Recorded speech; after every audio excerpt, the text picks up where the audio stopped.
আমি যেটা বলতে চাই, একজন নারী হিসেবে অন্য নারীকে আজকের দিনে তার ভেতরের যে শক্তিটা সেটাকে বের করে নিয়ে আসতে হবে।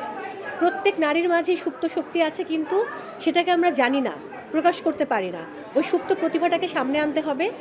আর মানসিক মুক্তির খুব প্রয়োজন। আমরা হয়তো সবাই বলি যে আমরা অনেক স্বাবলম্বী কাজ করছি, কিন্তু প্রত্যেকের মানসিক মুক্তি নেই। সো যখন মানসিকভাবে একজন নারী মুক্তি হবে, মানে মুক্ত হবে, মুক্তি পাবে, তখন তিনি অনেক স্বাবলম্বী হবেন, তার আর্থিক মুক্তিও মিলবে এবং তিনি বাকি 10 জন নারীকে নিয়ে সামনে এগোতে পারবেন। মানসিক মুক্তির কথা বলেন, কিন্তু সেই মানসিক মুক্তিটা আসলে কিভাবে মিলতে পারে? বিকাশ পেমেন্টে 10,000 টাকার বেশি অফার। শপিং চলছে তো। এই যে আমরা যে একসাথে এরকম সবাই একসাথে মানে একটা প্ল্যাটফর্ম দাঁড় করিয়েছি, এখানে আমি আমার কজন বন্ধুকে পরিচয় করিয়েছি যারা আমার নারী বন্ধু, এবং আমি মনে করি তারা আমার সবচেয়ে বড় শক্তি। সো একজন নারী হয়ে অন্য একজন নারীকে সাপোর্ট করতে হবে, এবং সেই সাথে নেগেটিভ বিষয়গুলো না ভেবে কতটা ইতিবাচকভাবে পথ চলা যায়। আমরা তো কোনো কিছু শুনলেই চিলে কান নিয়ে গেছে সেই পেছনে ছুটতে থাকি। সো কোনটা সঠিক কোনটা বেঠিক অন্যের কথা প্ররোচিত না হয়ে নিজের ওই বিবেচনা বোধ দিয়ে সেটা জানতে হবে, শিখতে হবে এবং অন্যকে সহযোগিতা করতে হবে, আর নিজের ক্ষেত্রটা নিজে তৈরি করে নিতে হবে।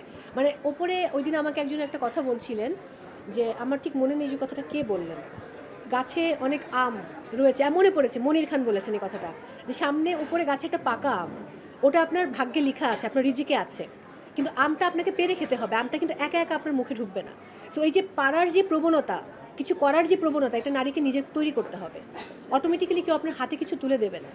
সো এই করার ইচ্ছাটা থাকতে হবে, ইচ্ছা শক্তি অনেক বেশি দরকার।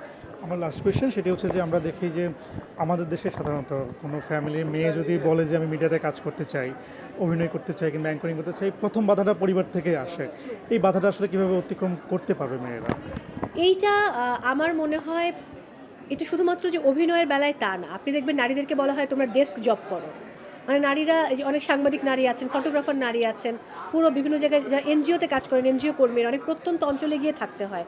সো পরিবার থেকে এটা শুরুটা হতে হবে। একজন কন্যা সন্তান, একজন পুত্র সন্তান, দুজনের সমান অধিকার যেরকম পরিবার থেকে শুরু হওয়াটা দরকার, এটা শুরু হলে শুধুমাত্র বিনোদন অঙ্গনে না, আমার মনে হয় সকল অঙ্গনে নারীরা সুন্দরভাবে কাজ করতে পারবে। আপনারা ডলিমাকে দেখেন না, ডলিমা এখনও কত দারুণভাবে কাজ করছেন।